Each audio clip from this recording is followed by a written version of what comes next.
ಇನ್ನು ನಮ್ಮಲ್ಲಂತೂ ಭಾನುವಾರ ಬಂತು ಅಂತ ಅಂದರೆ ಸಾಕು, ಅಕ್ಕಿ ರಾಗಿ ಏನಾದರೂ ಒಣಗಾಕೋದಿದ್ರೆ ಇಲ್ಲ ಧನ್ಯ ಏನಾದರೂ ಒಣಗಾಕೋದಿದ್ರೆ ಅದನ್ನೆಲ್ಲ ಒಣಗಾಕೊಂಡ್ಬಿಡ್ತೀವಿ. ಅಮ್ಮಂಗೂ ರಜೆ ಇರುತ್ತಲ್ಲ, ಹಂಗಾಗಿ ನನಗೂ ಕೂಡ ಹೆಲ್ಪ್ ಆಗುತ್ತೆ ಅಂತ ಹೇಳ್ಬಿಟ್ಟು. ಇನ್ನು ತುಂಬ ದಿನದಿಂದ ಒಂದು ಕಾಯಿ ಸುಲಿಲಿಕ್ಕೆ ಮಚ್ಚು ಹಾಳಾಗ್ಬಿಟ್ಟಿತ್ತು, ಹಂಗಾಗಿ ಅದನ್ನು ಕೂಡ ಇವತ್ತು ಶಾಣಿ ಹಿಡಿಸ್ಕೊಂಡ್ಬಿಡೋಣ ಅಂತೇಳಿ ಒಂದು 4ರಿಂದ 5 ಬ್ಯಾಗ್ಗಳಿಗೆ ಜಿಪ್ಪು ಕೂಡ ಹೋಗ್ಬಿಟ್ಟಿತ್ತು. ಇನ್ನು ಅಲ್ಲಿ ಇಲ್ಲಿ ಟ್ರಿಪ್ಗಳು ಹೋಗ್ಬೇಕಾದ್ರೆ, ಊರ ಕಡೆಗೆ ಹೋಗ್ಬೇಕಾದ್ರೆ ಬೇಕಾಗುತ್ತೆ ಬಟ್ಟೆ ಎಲ್ಲ ತೊಗೊಂಡೋಗ್ಲಿಕ್ಕೆ ಅಂತ ಹೇಳ್ಬಿಟ್ಟು ಶಿವು ಅದನ್ನು ಕೂಡ ಜಿಪ್ ಹಾಕಿಸ್ತಾಯಿದ್ರು. ಮನೆ ಹತ್ರನೇ ಬರ್ತಾರೆ ಈ ನಡುವೆ ಜಿಪ್ ಹಾಕ್ಲಿಕ್ಕೆ ಅಂತ ಹೇಳ್ಬಿಟ್ಟು, ಹಂಗಾಗಿ ಅವರು ಚೆನ್ನಾಗಿ ಹಾಕೊಡ್ತಾರೆ. ಇವರು ಓಪನ್ ಎಲ್ಲ ಮಾಡ್ಬಿಟ್ಟು ಹಾಕೊಡೋದಿಲ್ಲ, ಈ ಟೈಲರ್ ಹತ್ರ ಎಲ್ಲ ಕೊಟ್ಟರೆ ಓಪನ್ ಮಾಡ್ಬಿಟ್ಟು ಹಾಕೊಡ್ತಾರೆ. ಇವರು ಹಂಗೇನೆ ಜಸ್ಟ್ 2 ನಿಮಿಷಕ್ಕೆ ಹಾಕೊಡ್ತಾರೆ. ಹಂಗಾಗಿ ನಾವು ಯಾವ ಥರ ಕೇಳ್ತೀವಿ ಅಷ್ಟು ದಪ್ಪ ಜಿಪ್ನು ಕೂಡ ಹಾಕೊಡ್ತಾರೆ. ಚೆನ್ನಾಗಿ ಹಾಕೊಟ್ರು ಅಂತಲೇ ಹೇಳ್ಬೋದು. 170 ರೂಪಾಯಿನ ತೊಗೊಂಡ್ರು 4 ಬ್ಯಾಗು ಮತ್ತು ಒಂದು ಮಚ್ಚು ಸ್ಯಾಣಿ ಹಿಡಿಲಿಕ್ಕೆ. ಇನ್ನು ಶಿವು ಕೆಲಸದಿಂದ ಬಂದೇಟಿಗೆ ಫಸ್ಟ್ ಆ ಕೆಲಸನ ಮುಗಿಸ್ಕೊಂಬಿಟ್ಟೆ. ಇನ್ನು ಬರ್ತಾ ಚಿಕನ್ನು ಕೂಡ ತೊಗೊಂಡು ಬಂದಿದ್ರು. ತುಂಬ ದಿನವೇ ಆಗಿತ್ತು ಚಿಕನ್ ಮಾಡಿ ಮನೇಲಿ, ಹಾಗಾಗಿ ಮೊಟ್ಟೆ ಕೋಳಿ ಸಾಂಬಾರು ಮಾಡೋಣ ಅಂತೇಳಿ ತೊಗೊಂಬಂದಿದ್ದಾರೆ. ತುಂಬಾ ಚೆನ್ನಾಗಿ ಫ್ರೆಶ್ ಆಗಿತ್ತು ಕೋಳಿನೂ ಕೂಡ, ಹಾಗಾಗಿ ಇವತ್ತು 2 ಕೋಳಿ ತೊಗೊಂಡು ಬಂದಿದ್ರು. ಸರಾಸರಿ 1 ಕೋಳಿ ತೊಗೊಂಡು ಬರ್ತಾಯಿದ್ರು, ಇವತ್ತು 2 ತೊಗೊಂಡು ಬಂದಿದ್ರು. ಇನ್ನು ನಾನಂತೂ ಯಾವಾಗಲಿಂದನೂ ಅಷ್ಟೇ ಈಲಿ ಮತ್ತು ಗುಂಡಿಗೆನ ಎರಡನ್ನೂ ಕೂಡ ಕೆಂಡದಲ್ಲೇ ಫ್ರೈ ಮಾಡ್ಕೊಂಡ್ಬಿಡ್ತೀನಿ. ನಾವು ಚಿಕ್ಕ ವಯಸ್ಸಿಂದನೂ ಇದೇ ಥರ ತಿಂದು ತುಂಬಾ ಅಭ್ಯಾಸ ಆಗಿಬಿಟ್ಟಿದೆ, ಹಾಗಾಗಿ ಇವಾಗಲೂ ಕೂಡ ಇದೇ ಥರನೇ ಮಾಡೋ ಅಂಥದ್ದು. ತುಂಬ ಟೇಸ್ಟಾಗಿ ಬಂದಿತ್ತು. ಇನ್ನು ನಮ್ಮನೆ ಕೋಳಿ ಸಾಂಬಾರು ಮಾಡಿದ್ದೀವಿ ಅಂತ ಹೇಳಿದ್ರೆ ಇಡ್ಲಿ ಕಂಪಲ್ಸರಿ ಇಡಲೇಬೇಕು. ಹಂಗಾಗಿ ನನ್ನ ತಮ್ಮನೂ ಕೂಡ ಮಕ್ಕಳು ಕರ್ಕೊಂಡು ಎಲ್ಲ ಹೊರಗಡೆ ಹೋಗಿದ್ದಂತೆ, ಹಂಗಾಗಿ ಹಿಂಗೆ ಬಂದಿದ್ದ ಯಶು ಮಾತಾಡ್ಸ್ಕೊಂಡು ಹೋಗ್ಲಿಕ್ಕೆ ಅಂತ ಹೇಳ್ಬಿಟ್ಟು. ಇನ್ನು ಅವನು ಕೂಡ ಟಿಫನ್ ತಿನ್ಕೊಂಡು ಹೊರಟ. ಇನ್ನು ಗಗನ್ನು ಮೊಟ್ಟೆ ಕೋಳಿ ಸಾಂಬಾರು ತಿನ್ನೋದಿಲ್ಲ, ಹಾಗಾಗಿ ಅವನಿಗೆ ಕಬಾಬ್ ತೊಗೊಂಡು ಹೋಗೋಣ ಅಂತೇಳಿ ಕಬಾಬ್ ತೊಗೊಂಡು ಹೋಗ್ತಾ ಇದ್ದೀವಿ ಹಾಸ್ಟೆಲ್ ಹತ್ರ. ಇವಾಗೆಲ್ಲ ಎಕ್ಸಾಮ್ ಶುರುವಾಗ್ತಿದೆ, ಹಂಗಾಗಿ ಜಾಸ್ತಿ ಮನೆಗೆ ಕಳಿಸ್ತಾ ಇಲ್ಲ ಈ ನಡುವೆ, ಹಂಗಾಗಿ ಅಲ್ಲಿಗೆ ಹೋಗಿ ಬರೋಣ ಅಂತೇಳಿ ಹೊರಟಿದ್ದೀವಿ. ಇನ್ನು ಅವನು ಕೂಡ ನೋಡಿಕೊಂಡು ಮನೆಗೆ ಬರೋದ್ರೊಳಗಡೆ ಆಲ್ರೆಡಿ 6 ಗಂಟೆ ಆಗೋಗಿತ್ತು.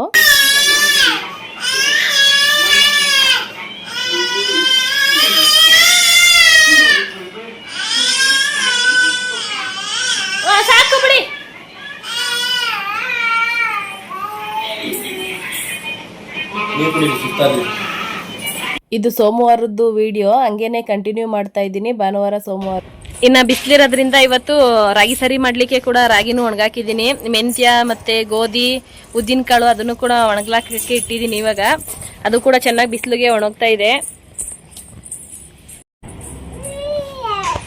ಇದು ರಾಗಿ ಸರಿ ಮಾಡಲಿಕ್ಕೆ ಯಶುಗೆ ರಾಗಿ, ಅದು ಸ್ವಲ್ಪ ಕರಿ ಉದ್ದಿನ ಕಾಳು ಇತ್ತು ಮನೇಲಿ, ಅದನ್ನ ಹಾಕಿದ್ದೀನಿ. ಇನ್ನು ಸ್ವಲ್ಪ ತರಬೇಕು. ಗೋಧಿನೂ ಒಣಗಾಕಿದ್ದೀನಿ. ಇದು ಮೆಂತ್ಯ ಎಷ್ಟು ಹಾಕ್ತೀವಿ ಅಷ್ಟು ಚೆನ್ನಾಗಿರುತ್ತೆ, ಹಿಟ್ಟು ಶಕ್ತಿನೂ ಕೂಡ ಚೆನ್ನಾಗಿರುತ್ತೆ. ತೋಳಿಗೆ ಬಲ ಸೊಂಟಕ್ಕೆ ಗಟ್ಟಿ ಅಂತಾರೆ, ಹಂಗಾಗಿ ಮೆಂತ್ಯ ಮುದ್ದೆ ಮಾಡಲಿಕ್ಕೆ ಕೂಡ ಒಣಗಾಕೊಂಡಿದ್ದೀನಿ. ಇವಾಗ ಬಿಸಿಲಿರೋದ್ರಿಂದ ಇವತ್ತು ಇವು 4 ಐಟಮ್ನ ಒಣಗಾಕಿದ್ದೀನಿ. ಕೆಂಪು ರಾಗಿ, ಇದು ಊರಲ್ಲೇ ಬೆಳೆದಿರೋಂಥದ್ದು, ಯಶುಗೆ ರಾಗಿ ಸರಿ ಮಾಡಲಿಕ್ಕೆ ಅಂತ ಹಾಕ್ಕೊಂಡಿರೋಂಥದ್ದು ಇದು. ಇನ್ನು ಇವಾಗಲೇ ಬಿಸಿಲಿರುವಾಗಲೇ ಒಣಗಾಕ್ಬಿಟ್ರೆ ಚೆನ್ನಾಗಿರುತ್ತೆ. ಇವಾಗಲೇ ಒಣಕೊಂಬಿಟ್ಮೇಲೆ ಸಂಜೆ ಅಷ್ಟರೊಳಗೆಲ್ಲ ಮಿಲ್ ಮಾಡಿಸ್ಬಿಡ್ಬೋದು. ಇಲ್ಲ ಅಂತಂದರೆ ಇವತ್ತು ಒಣಗಾಕೋದು, ತಿರ್ಗಿ ಎತ್ತಿಕ್ಕೋದು, ನಾಳೆ ಒಣಾಕೋದು ಆ ಥರ ಮಾಡ್ತು ಅಂತ ಹೇಳಿದ್ರೆ ಸ್ವಲ್ಪ ಮೆತ್ತಗೆ ಆಗ್ಬಿಡುತ್ತೆ. ಇವಾಗ ಬೆಳಗ್ಗೆನೇ ಸಂಕ್ರಾಂತಿ ಹಬ್ಬದ್ದು ಕೊರೆ ಬೀಳುತ್ತಲ್ವ, ಹಂಗಾಗಿ ಬೆಳಗ್ಗೆಯಿಂದ ಒಣಗಾಕ್ಬಿಡೋಣ ಅಂತೇಳಿ ಹಾಕೊಂಡಿದ್ದೀನಿ. ಮುಕ್ಕಾಲು ಭಾಗ ಒಣಗಿದೆ, ಇನ್ನು ಸ್ವಲ್ಪ ಒಣಗಬೇಕು ಅಷ್ಟೇ. ಬಿಸಿಲಿಗೆ ಕಣ್ಣೇ ಬಿಡೋಕ್ಕಾಗ್ತಾಯಿಲ್ಲ, ಅಷ್ಟೊಂದು ಬಿಸಿಲಿದೆ ಇವತ್ತಂತೂ. ಈ ಥರ ಬಿಸಿಲಿದ್ರೇ ಒಂದು ಸ್ವಲ್ಪ ಚೆಂದ. ಬಟ್ಟೆ ಏನು ತೊಳೆದಿಲ್ಲ ಇವತ್ತು, ಬರೀ ರಾಗಿ ಒಣಗಿಸೋದೇ ಪ್ರೋಗ್ರಾಮ್ ಆಗಿಬಿಟ್ಟಿದೆ ನನಗೆ. 2 ಬಕೆಟ್ ಬಟ್ಟೆ ಐತೆ, ತೊಳಿಬೇಕು ಹೋಗಿ. ಸಂಜೆ ತೊಳೆಯೋಣ ಅಂತೇಳಿ ಅಂದ್ಕೊಂಡಿದ್ದೀನಿ. ಇವತ್ತೆಲ್ಲ ಫುಲ್ಲು ರಾಗಿ ಒಣಗಿಸ್ಕೊಂಡ್ಬಿಡೋಣ ಅಂತೇಳಿ ಒಣಗಿಸ್ತಾ ಇರೋಂಥದ್ದು. ಯಶು ಬಿಸಿಲು ತಡೆಯೋಕ್ಕಾಗಲ್ಲ ಅಂತ ಅಲ್ಲೋಗಿ ನಿಂತ್ಕೊಬಿಟ್ಟವಳೆ. ಏನು ಮಾಡ್ತಾ ಇದ್ದೀರಿ ನೀವು? ಬಿಸಿಲು ನೆಳ್ಳಿಗೆ, ನೆಳ್ಳಲ್ಲೇ ನಿಂತ್ಕೊಳ್ಳಿ. ಅಲ್ಲೇ ನಿಂತ್ಕೊಳ್ಳಿ. ಬಾಯ್ ಯಶುಮ, ಬಾಯ್. ಮಮ್ಮಿಗೆ ಬಾಯ್ ಮಾಡಿ. Very good girl. ಎಲ್ಲ ಹೋಗ್ತಾ ಇದ್ದೀರಾ? ಬೀಳ್ತೀರಾ? ಬನ್ನಿ. ಉಪ್ಪಾ ಬಿದ್ಬಿಟ್ಟಿದ್ರೀಗ, ಬನ್ನಿ ಬೀಳ್ತೀರಿ. ಬನ್ನಿ ಯಶೋ, ಬನ್ನಿ ಈ ಕಡೆ. ಜನಗಳಿಗೆ ಆಯ್ ಮಾಡಿ, ಜನಗಳಿಗೆ ಆಯ್ ಮಾಡಿ. ಯಶೋ, ಜನಗಳಿಗೆ ಆಯ್ ಮಾಡಿ, ಬಾಯ್ ಮಾಡಿ. ಬಾಯ್ ಜನಗಳೇ, welcome back to my YouTube channel. ಮಾಡಿ, ನೀವು ಮಾಡಿ. Hi hello welcome back to ಮಾಡಿ. ಬಾಯ್ ಮಾಡ್ತೀರಾ? ಸರಿ ಆಯ್ತು, ಬಿದ್ಬಿಡ್ತೀರಿ. ಬನ್ನಿ ಈ ಕಡೆ ಬನ್ನಿ. ಇನ್ನು ಮನೆಗೆ ಹೋಯ್ತಾ ಇಲ್ಲ, ಬನ್ನಿ ಅಕ್ಕಿ ಒಣಗಿಸೋಣ. ಇನ್ನು ಯಶು ಅಂತೂ ಸಿಕ್ಕಾಬಟ್ಟೆ ತೀಟೆ ಆಗ್ಬಿಟ್ಟಿದ್ದಾಳೆ. ಈ ನಡುವೆ ಅಂತೂ ಯಾವ ಕೆಲಸನೂ ಮಾಡಲಿಕ್ಕೆ ಬಿಡೋದಿಲ್ಲ. ಇಲ್ಲಿ ಮೇಲ್ಗಡೆ ಎಲ್ಲ ಇದು ಒಣಗಾಕೊಂಡು ಕೂತಿದ್ದೀನಿ ನಾನು. ನಡಿ ಮನೆಗೆ ಹೋಗೋಣ ಅಂತೇಳಿ ಆಟ ಮಾಡ್ತಾವಳೆ. ಅವಳಿಗೆ ಬಿಸಿಲಿಗೆ ಇರೋಕ್ಕಾಗ್ತಾ ಇಲ್ಲ. ಹಂಗಾಗಿ ಸ್ವಲ್ಪ ಹೊತ್ತು ಇರ್ತವೆ, ಚಿಕ್ಕ ಮಕ್ಳಲ್ವಾ, ಮಲ್ಕೊಬೇಕು, ಅವಕ್ಕೂ ನಿದ್ದೆ ಬರ್ತಾ ಇರುತ್ತಲ್ವ. ಹಂಗಾಗಿ ಹಿಂಗೆ ಬಿಟ್ಬಿಟ್ಟು ಹೋಗ್ಬಿಟ್ರೆ ಪಾರಿವಾಳಗಳು ಸುತ್ತಲೂ ಕಾಯ್ತಾವೆ ಯಾವಾಗ ಹೋಗ್ತಾರೆ ಅಂದ್ಬಿಟ್ಟು. ಇನ್ನು ನಮ್ಮನೆ ಹತ್ರ ಅಂತೂ ತುಂಬಾ ಪಾರಿವಾಳಗಳು, ಸಿಕ್ಕಾಬಟ್ಟೆ ಪಾರಿವಾಳಗಳು. ಒಂಚೂರು ಏನೂ ಒಣಗಾಕಂಗಿಲ್ಲ, ಬಂದು ಎಲ್ಲನೂ ತಿಂದಾಕ್ಬಿಡ್ತವೆ. ಹಿಂಗೆ ಒಂದ್ಸರಿ ರಾಗಿ ಹಾಕ್ಬಿಟ್ಟು ಒಣಗಿಕೊಳ್ಳುತ್ತೆ ಅಂತ ಸೀರೆ ಮುಚ್ಚಿಬಿಟ್ಟು ಹೋಗಿದ್ದೀನಿ, ಬಂದು ಎಲ್ಲ ತಿಂದಾಕ್ಬಿಟ್ಟಿದ್ದು. ಹಂಗಾಗಿ ಇಲ್ಲೇ ಕಾಯ್ಕೊಂಡು ಕೂತ್ಕೋಬೇಕು, ಅದೇ ಒಂದು ಬೇಜಾರು. ಸಿಕ್ಕಾಬಟ್ಟೆ ಬಿಸಿಲು ಕೂಡ ನಿಂತ್ಕೊಳ್ಳೋಕ್ಕೆ ಆಗ್ತಾ ಇಲ್ಲ ಅಂತಂದರೆ ಪಾರಿವಾಳಗಳು ತಿನ್ಬಿಡ್ತವೆ ಅಂತ ಇಲ್ಲೇ ವೆಯ್ಟ್ ಮಾಡ್ತಾ ಇದ್ದೀನಿ. ಇನ್ನು ತುಂಬ ದಿನದಿಂದ ಒಂದು ಹೆಲ್ಮೆಟ್ ತೊಗೋಬೇಕು ಅಂತೇಳಿ ಅನ್ಕೊತಾನೆ ಇದ್ದೆ. ಗಾಡಿಗೆ ಇರೋದು ಹಾಳಾಗ್ಬಿಟ್ಟಿತ್ತು. ಹಂಗಾಗಿ ಶಿವು ಇವತ್ತು ಅದನ್ನು ಕೂಡ ಬುಕ್ ಮಾಡಿದ್ದಾರೆ. ಅದು ಕೂಡ ಬಂದಿದೆ, ಯಾವ ಥರ ಇದೆ ಅಂತೇಳಿ ಅದನ್ನು ಕೂಡ ನೋಡಬೇಕು ಇವತ್ತು.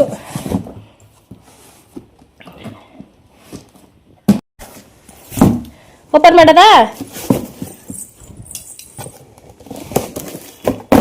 ಇವಾಗ ಓಪನ್ ಮಾಡ್ತಾ ಇದ್ದೀನಿ, ಯಾವ ಥರ ಇದೆ ಅಂತ ನೋಡೋಣ ಅಂತೇಳಿ.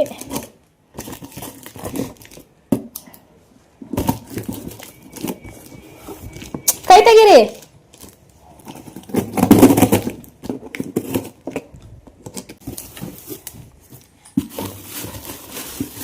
ತಡಿಯಪ್ಪು.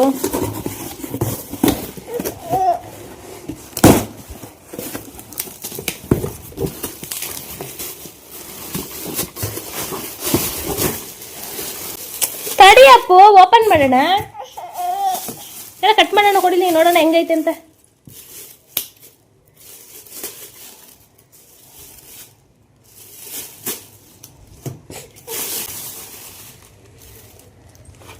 ಈ ಥರ ಬಂದಿದೆ.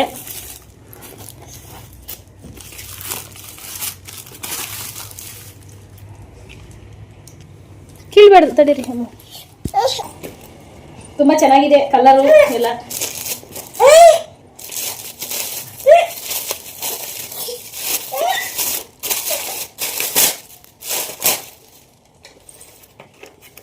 ಈ ಥರ ಇದೆ. ಒಳಗಡೆ ಎಲ್ಲ ಫುಲ್ಲು ಸಾಫ್ಟ್ ಆಗಿದೆ. ನನಗೆ ಇನ್ನೂ ಒಂದು ಸೈಜು ಚಿಕ್ಕದು ತೊಗೋಬೇಕಾಗಿತ್ತು, ಹಾಗಾಗಿ ಸ್ವಲ್ಪ ಲೂಸ್ನೆಸ್ ಆಗ್ತಾ ಇದೆ. ಸ್ವಲ್ಪ ತಲೆ ದಪ್ಪ ಇದ್ದರೆ ಸರಿ ಹೋಗ್ತಿತ್ತು, ಸ್ವಲ್ಪ ಸಣ್ಣ ಇರೋದ್ರಿಂದ ಇದು ಸ್ವಲ್ಪ ಲೂಸ್ನೆಸ್ ಆಯ್ತಾ ಇತ್ತು. ಹಂಗಾಗಿ ನನಗೆ ಮುಂದೆ ಹಿಂದೆ ಸ್ವಲ್ಪ ಈ ಥರ ಶೇಕ್ ಆಗ್ತಾ ಇತ್ತು. ಈ ಥರ ಆಗಿಬಿಟ್ರೆ ಹಂಸಿರ್ಬೇಕಾದ್ರೆ ಹೆಲ್ಮೆಟ್ಟು ಸ್ವಲ್ಪ ಅಳ್ಳಾಡ್ಬಿಡ್ತು ಅಂತ ಹೇಳಿದ್ರೆ ಕಣ್ಣು ಮುಚ್ಕೊಂಡ್ಬಿಡುತ್ತೆ, ಆಮೇಲೆ ಕಷ್ಟ ಆಗಿಬಿಡುತ್ತೆ ಗಾಡಿ ಓಡಿಸ್ಲಿಕ್ಕೆ ಅಂತೇಳಿ ಸೈಜು ಸ್ವಲ್ಪ ಚಿಕ್ಕದು ಮಾಡ್ಸೋಣ ಅಂತೇಳಿ ಅನ್ಕೊತಾ ಇದ್ದೀನಿ. ಚೆನ್ನಾಗೈತಾ? ಚೆನ್ನಾಗೈತಾ ಮಮ್ಮಿ? ಚೆನ್ನಾಗೈತಾ? ಶಿವು ಎಮ್ ಸೈಜ್ ಮಾಡಿದ್ರಂತೆ, ಎಸ್ ಸೈಜ್ ಮಾಡಿದರೆ ಕರೆಕ್ಟಾಗಿ ಆಗಿರೋದು. ನನಗೆ ರಿಟರ್ನ್ ಕೊಡೋ ಆಪ್ಷನ್ ಇದೆ, ಹಂಗಾಗಿ ರಿಟರ್ನ್ ಕೊಡೋಣ ಬಿಡು ಅಂತೇಳಿ ಅಂದರು. ಸೈಜು ಚಿಕ್ಕದು ತೊಗೊಳ್ಳೋಣ ಅಂತೇಳಿ. ಏನು ಪ್ರಾಬ್ಲಮ್ ಇಲ್ಲ, ಮಿಕ್ಕಿದೆಲ್ಲ ಚೆನ್ನಾಗಿದೆ. ಒಂದು ಸೈಜು ಚಿಕ್ಕದು ತೊಗೊಂಡ್ರೆ ಸಾಕಾಗುತ್ತೆ ಅಂತೇಳಿ ಅಂದ್ಕೊಂಡು ವಾಪಸ್ ಕೊಡ್ತಾ ಇದ್ದೀನಿ. ಇವಾಗ ನೀವು ಹಾಕಬೇಕು. ಇಡಿ, ಈಗ ಅಪ್ಪುನ ಹಾಕತ್ತವಳೆ, ಅಪ್ಪುಗೂ ಹಾಕಬೇಕಂತ ಆಸೆ ಇರುತ್ತೆ ಒಂದ್ಸರಿ.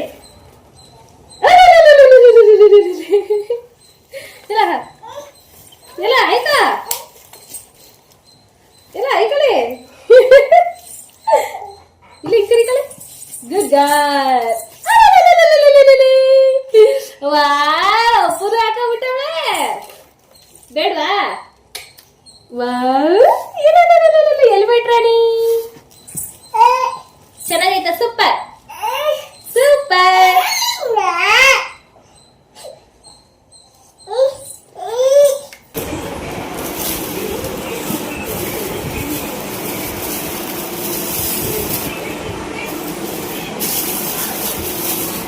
ಯಾರನ ವಿಳ್ಯದೆಲೆ ಅಂತಾರ ಇದ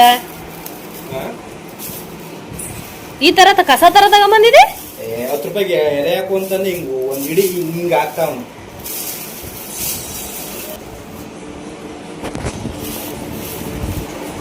ವಿಳ್ಯದೆಲೆ ಮಾತ್ರ ಈ ತರ ತಂದಿದ್ಯಪ್ಪ ಅವಳೆ. ಇನ್ನು ಶಿವು ಬರ್ತಾ ತರಕಾರಿನೂ ಕೂಡ ತಗೊಂಡು ಬಂದಿದ್ರು. ಅವ್ರಿಗೆ ಯಾವ ಥರ ಅಂತ ಹೇಳಿದ್ರೆ ತಂದಿದ್ದ ದಿನನೇ ಮಾಡಿಬಿಡ್ಬೇಕು, ಫ್ರೆಶ್ ಆಗಿದ್ದಾಗಲೇ ತಿಂದ್ರೇ ಚಂದ ಅಂತ ಹೇಳ್ತಾರೆ. ನಾನು ಫ್ರಿಜ್ಜಲ್ಲಿ ಮಡಗಿ 2 ರಿಂದ 3 ದಿನ ಅಲ್ಲೇ ಇದು ಮಾಡಿಬಿಟ್ಟು ಮಾಡಿದ್ರೆ ಅಷ್ಟಾಗಿ ಚೆನ್ನಾಗಿರೋದಿಲ್ಲ ಅಂತ ಹೇಳ್ತಾರೆ. ಹಂಗಾಗಿ ಅವ್ರಿಗೆ ಫೇವ್ರೇಟು ರೊಟ್ಟಿ. ರೊಟ್ಟಿ ಮತ್ತು ಪಡ್ಲಕಾಯ್ದು ಪಲ್ಯ ಮಾಡು ಅಂತ ಹೇಳಿದರು. ಹಾಗಾಗಿ ಪಲ್ಯನೂ ಮತ್ತು ರೊಟ್ಟಿನೂ ಮಾಡ್ತಾಯಿದ್ದೀನಿ. ತುಂಬ ಚೆನ್ನಾಗಿತ್ತು. ಶಿವು ಹೇಳ್ದಂಗೆ ಫ್ರೆಶ್ ಆಗಿದ್ದಾಗಲೇ ಮಾಡಿದ್ರೆ ಟೇಸ್ಟು ಕೂಡ ನೆಕ್ಸ್ಟ್ ಲೆವೆಲ್ ಅಂತಲೇ ಹೇಳ್ಬೋದು. ನಾವು ಫ್ರಿಜ್ಜಲ್ಲಿ ಮಡಗಿ ಮಾಡೋದ್ರಿಂದ ಸ್ವಲ್ಪ ಟೇಸ್ಟು ಕಡಿಮೆ ಆಗುತ್ತೆ.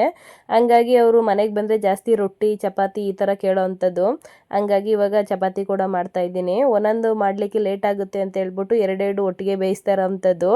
ನಾವು ಮಧ್ಯಾಹ್ನಕ್ಕೆ ಗುರುಪ್ರವೇಶಕ್ಕೆ ಹೋಗಬೇಕು. ಇಲ್ಲೇ ಪಕ್ಕದ ಮನೇಲಿ ಕರೆದಿದ್ರು. ಹಂಗಾಗಿ ತುಂಬ ಪರಿಚಯ ಇದ್ದಾರೆ.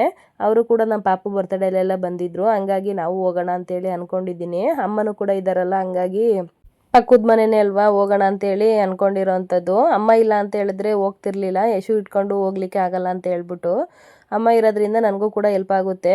ಹಂಗಾಗಿ ತುಂಬ ಸರಿ ಬಂದು ಕರೆದಿದ್ರು, ಬನ್ನಿ ಬನ್ನಿ ಅಂತ ಹೇಳ್ಬಿಟ್ಟು.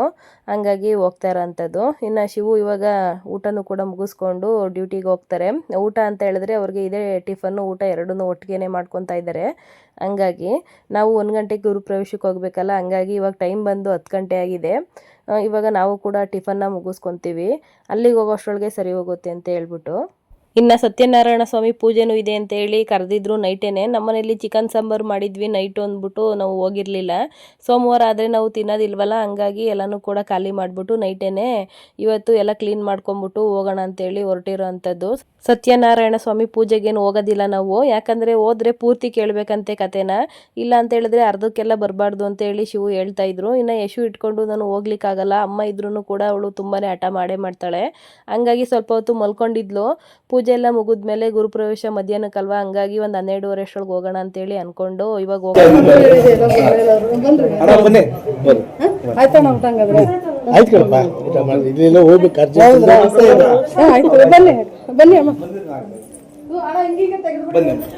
ಇನ್ನು ನಾವು ಕೂಡ ಬಂದಮೇಲೆ ತುಂಬಾ ಚೆನ್ನಾಗಿ ಮಾತಾಡ್ಸಿದ್ರು. ಒಬ್ಬೊಬ್ರು ಯಾವ ಥರ ಅಂತ ಹೇಳಿದ್ರೆ ಏನೋ ಕರಿಬೇಕು ಅಂತೇಳಿ ಕರೆದಿರ್ತಾರೆ, ಹೋದ್ಮೇಲೆ ಮಾತೇ ಆಡ್ಸೋದಿಲ್ಲ ನೀಟಾಗಿ, ಆ ಥರ ಎಲ್ಲ ಮಾಡಲಿಲ್ಲ.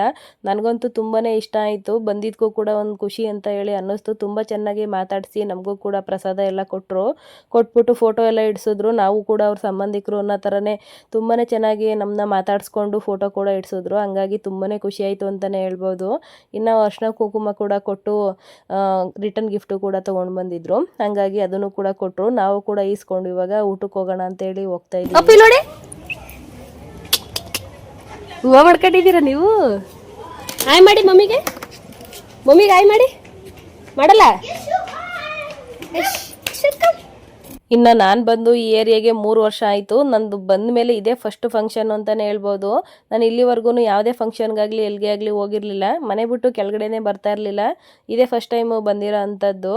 ಹಂಗಾಗಿ ಎಲ್ಲರೂ ಕೂಡ ರೋಡಲ್ಲಿ ಬಂದರೆ ಸಾಕು ತುಂಬ ತಮಾಷೆ ಮಾಡ್ತಾರೆ. ನೀವು ಇದೇ ಏರಿಯಾದಲ್ಲಿ ಇದ್ದೀರಾ, ಇದೇ ಬಿಲ್ಡಿಂಗಲ್ಲೇ ಇದ್ದೀರಾ, ನಾವು ಒಂದಿನೂ ನೋಡೋದೇ ಇಲ್ಲ, ಬರೋದೇ ಆಚೆ ಕಡೆಗೆ ಅಪರೂಪ ನೀವು ಅಂತೇಳಿ ತುಂಬಾ ಖುಷಿಯಿಂದ ಎಲ್ಲರೂ ಕೂಡ ಮಾತಾಡಿಸ್ಕೊಂಡು ರೇಗಿಸ್ಕೊಂಡು ಆರಾಮಾಗಿ ಮಾತಾಡಿಕೊಂಡು ಖುಷಿಯಾಗಿದ್ವಿ. ಇನ್ನು ಬೆಂಗಳೂರಲ್ಲಿ ಸಾಮಾನ್ಯವಾಗಿ ಅಪರೂಪ ಅಂತಲೇ ಹೇಳ್ಬೋದು ನಾನು ಫಂಕ್ಷನ್ಗಳಿಗೆ ಹೋಗೋದು. ಅಷ್ಟಾಗಿ ಯಾವುದೇ ಥರ ಫಂಕ್ಷನ್ಗೆ ಹೋಗೋದಿಲ್ಲ. ನಾನು ಇದೇ ಫಸ್ಟ್ ಟೈಮು ಬಂದಿರೋ ಅಂಥದ್ದು. ಅದರೊಳಗೂ ಅಮ್ಮನ್ನು ಕರ್ಕೊಂಡು ಯಶುನು ಕರ್ಕೊಂಡು ಬಂದಿದ್ದೀನಿ. ತುಂಬ ಸರಿ ಬಂದು ಕರೆದಿದ್ರು ಪಾಪ, ಹಂಗಾಗಿ ಬಂದಿರೋ ಅಂಥದ್ದು. ಪಕ್ಕದ ಮನೆಯವರೇ ಅಲ್ವಾ ಅಂತ ಹೇಳಿ ಬೇಜಾರು ಮಾಡ್ಕೊತಾರೆ ಅಂತೇಳಿ ಬಂದಿದ್ವಿ. ತುಂಬ ಚೆನ್ನಾಗಿ ಅಡುಗೆನೂ ಕೂಡ ಮಾಡಿಸಿದ್ರು ಅಂತಲೇ ಹೇಳ್ಬೋದು. ಕ್ಯಾಂಟೀನ್ಗೆ ವಹಿಸಿರೋದ್ರಿಂದ ಅಡುಗೆ ಕೂಡ ಅದ್ಭುತವಾಗಿ ಮಾಡಿಸಿದ್ರು. ನನಗಂತೂ ತುಂಬಾ ಇಷ್ಟ ಆಯಿತು. ನಾನು ಇದೇ ಫಸ್ಟ್ ಟೈಮು ಈ ಥರ ಊಟನೂ ಕೂಡ ಮಾಡಿರೋ ಅಂಥದ್ದು. ನನಗಂತೂ ಈ ಸರ್ವಿಸು ತುಂಬಾ ಇಷ್ಟ ಆಯಿತು ಅಂತಲೇ ಹೇಳ್ಬೋದು. ಚೆನ್ನಾಗಿ ಮಾಡಿದರು ಊಟನ. ಅಂದರೆ ಈ ಥರ ಊಟನ ಯಾವತ್ತೂ ತಿಂದೇ ಇಲ್ಲ ಅಂತ ಅಲ್ಲ, ಅಂದರೆ ಅದ್ಭುತವಾಗಿ ಮಾಡಿದರು, ಯಾವುದೂ ಕೂಡ ಚೆನ್ನಾಗಿಲ್ಲ ಅಂತ ಹೇಳಂಗೆ ಇರಲಿಲ್ಲ. ಆ ಥರ ಮಾಡಿದರು ಅಂತ ಹೇಳಿ ಹೇಳ್ತಾರೆ ಅಂಥದ್ದು ಅಷ್ಟೇ. ಇನ್ನು ನಾನು ಕೂಡ ಊಟ ಎಲ್ಲ ಮುಗಿಸ್ಕೊಂಡು ಅಮ್ಮ ಸ್ವಲ್ಪ ಹೊರಗಡೆ ಹೋಗೋಣ ಅಂತ ಹೇಳಿದ್ರು. ಹಂಗಾಗಿ ಯಶು ಕರ್ಕೊಂಡು ಕೆಳಗಡೆನೇ ವೆಯ್ಟ್ ಮಾಡ್ತಾಯಿದ್ದೆ. ಮೇನ್ ರೋಡ್ಗೆ ಹೋಗಬೇಕು ಅಂತ ಹೇಳಿದರು ಫಸ್ಟು, ಆಮೇಲೆ ಲಗೆರೆಗೆ ಹೋಗೋಣ ಸ್ವಲ್ಪ ಕೆಲಸ ಇದೆ ಅಂತ ಹೇಳಿದ್ರು. ಹಂಗಾಗಿ ಇವಾಗ ನಾನು ಕೂಡ ಡ್ರೆಸ್ನ ಚೇಂಜ್ ಮಾಡ್ಕೊಂಡು ಬಂದುಬಿಡೋಣ ಅಂತೇಳಿ ಮೇಲ್ಗಡೆ ಹೋಗ್ತಾಯಿದ್ದೀನಿ. ಇನ್ನು ನನಗೆಲ್ಲ ಗಾಡಿ ಓಡಿಸ್ಲಿಕ್ಕೆ ಈ ಥರ ಡ್ರೆಸ್ ಎಲ್ಲ ಅಷ್ಟೊಂದು ಇಷ್ಟ ಆಗೋದಿಲ್ಲ. ಇದು ಸ್ವಲ್ಪ ಲಾಂಗ್ ಡ್ರೆಸ್ ಇರೋದ್ರಿಂದ ವೀಲ್ಗೆ ಸಿಗಾಕೊಂಡಿರೋ ಥರ ಅನಿಸುತ್ತೆ. ಹಂಗಾಗಿ ಯಶು ಎಲ್ಲ ಕರ್ಕೊಂಡು ಹೋಗ್ತೀನಲ್ಲ, ಯಾಕೆ ಬೇಕು ಅಂತ ಹೇಳ್ಬಿಟ್ಟು ಬೇರೆ ಬಟ್ಟೆನ ಹಾಕೊತೀನಿ. ಇನ್ನು ನೈಟ್ ಡ್ರೆಸ್ಸು ಎಲ್ಲ ಹಾಕಿದ್ನೋ ಬೇಗ ಸಿಗಲಿಲ್ಲ. ಹಂಗಾಗಿ ಜೀನ್ಸ್ನೇ ಹಾಕ್ಕೊಂಡು ಹೋಗೋಣ ಅಂತೇಳಿ ಹೊರಟಿರೋ ಅಂಥದ್ದು. ಈ ಥರ ರೆಡಿ ಮಾಡ್ಕೊಂಡು ಹೋಗ್ತಾಯಿದ್ದೀನಿ. ಸುಮ್ಮನೆ ಅಮ್ಮನ ಫ್ರೆಂಡು ನೋಡಬೇಕಂತೆ, ಹಂಗಾಗಿ ಹೋಗ್ತಾರೋ ಅಂಥದ್ದು. ಇನ್ನು ಯಶು ಹುಟ್ಟಾಗಿಂದ ಅವರು ನೋಡೇ ಇರಲಿಲ್ಲ. ಅವ್ರಿಗೆ ತುಂಬಾ ಹುಷಾರಿರ್ಲಿಲ್ವಂತೆ, ಹಂಗಾಗಿ ಅವ್ರಿಗೆ ಬರ್ಲಿಕ್ಕೆ ಆಗೋದಿಲ್ಲ ಅಂತ ಹೇಳ್ತಾ ಇದ್ರು ಅಮ್ಮ. ಹಂಗಾಗಿ ಬಸ್ಸಲ್ಲಿ ಹೋಗಿ ನಾನೇ ನೋಡ್ಕೊಂಬರ್ತೀನಿ ಬಿಡು ಅಂತ ಹೇಳಿದ್ರು. ನಾನು ಬರ್ತೀನಿ ಬಿಡು, ಮನೇಲಿ ಫ್ರೀ ಆಗಿದ್ದೀನಲ್ಲ ಅಂತೇಳಿ ನಾನೇ ಕರ್ಕೊಂಡು ಹೋಗೋಣ ಅಂತೇಳಿ ಹೊರಟಿರೋ ಅಂಥದ್ದು. ಇವಾಗ ಬಸ್ಸಲ್ಲಿ ಹೋಗಿ ಬಿಸಿಲಲ್ಲಿ ಬರಲಿಕ್ಕೆ ಸ್ವಲ್ಪ ಕಷ್ಟ ಆಗುತ್ತೆ ಅವ್ರಿಗೆ ಅಂತ ಹೇಳ್ಬಿಟ್ಟು, ಇನ್ನೇನು ಅಮ್ಮಂಗೂ ಕೂಡ ಏಜ್ ಆಯಿತು, ಸರಿಯಾಗಿ ಕಣ್ಣು ಕೂಡ ಕಾಣೋದಿಲ್ಲ, ಸಂಡೇ ಬೇರೆ ಫುಲ್ ಟ್ರಾಫಿಕ್ ಆಗಿರುತ್ತೆ ಅಂತ ಹೇಳ್ಬಿಟ್ಟು ನಾನೇ ಕರ್ಕೊಂಡು ಹೋಗ್ತಾ ಇರೋ ಅಂಥದ್ದು. ಇನ್ನು ಅಲ್ಲಿ ಯಾವುದೂ ನಾನು ವೀಡಿಯೋಸ್ ಏನು ಮಾಡ್ಕೊಳ್ಳಿಲ್ಲ, ಹಂಗಾಗಿ ಈ ವಿಡಿಯೋನ ಆ್ಯಡ್ ಮಾಡಿಬಿಟ್ಟು ಹೇಳ್ತಾ ಇರೋ ಅಂಥದ್ದು ಅಷ್ಟೇ. ಈ ವಿಡಿಯೋ ನಿಮಗೆ ಸ್ವಲ್ಪನಾದರೂ ಇಷ್ಟ ಆಗಿತ್ತು ಅಂತ ಹೇಳಿದ್ರೆ ಲೈಕ್ ಮಾಡಿ, ಶೇರ್ ಮಾಡಿ, ಕಮೆಂಟ್ಸ್ ಮಾಡಿ. ಹೊಸ್ದಾಗಿ ಯಾರೆಲ್ಲ ನನ್ನ ವೀಡಿಯೋಸ್ನ ನೋಡ್ತಾ ಇದ್ದೀರಾ ದಯವಿಟ್ಟು ಸಬ್ಸ್ಕ್ರೈಬ್ ಮಾಡಿಕೊಂಡು ನೋಡಿ ಅಂತೇಳಿ ಕೇಳ್ಕೊತಾ ಇದ್ದೀನಿ. ನಿಮ್ಮ ಸಪೋರ್ಟು ಹೀಗೆ ಇರಲಿ ಅಂತ ಹೇಳಿ ಭಾವಿಸ್ತೀನಿ. ಇವತ್ತಿನ ವ್ಲಾಗ್ನ ಇಲ್ಲಿಗೆ ಎಂಡ್ ಮಾಡ್ತಾ ಇದ್ದೀನಿ. ಹೊಸ್ದಾಗಿ ಯಾರೆಲ್ಲ ನನ್ನ ವೀಡಿಯೋಸ್ನ ನೋಡ್ತಾ ಇದ್ದೀರಾ ದಯವಿಟ್ಟು ಸಬ್ಸ್ಕ್ರೈಬ್ ಮಾಡಿಕೊಂಡು ನೋಡಿ. ಇಂದುವರೆಗೂ ಸಬ್ಸ್ಕ್ರೈಬ್ ಮಾಡಿಕೊಂಡು ನೋಡ್ತಾ ಇರೋರಿಗೆಲ್ಲ ಧನ್ಯವಾದಗಳನ್ನ ತಿಳಿಸ್ತಾ ಇದ್ದೀನಿ.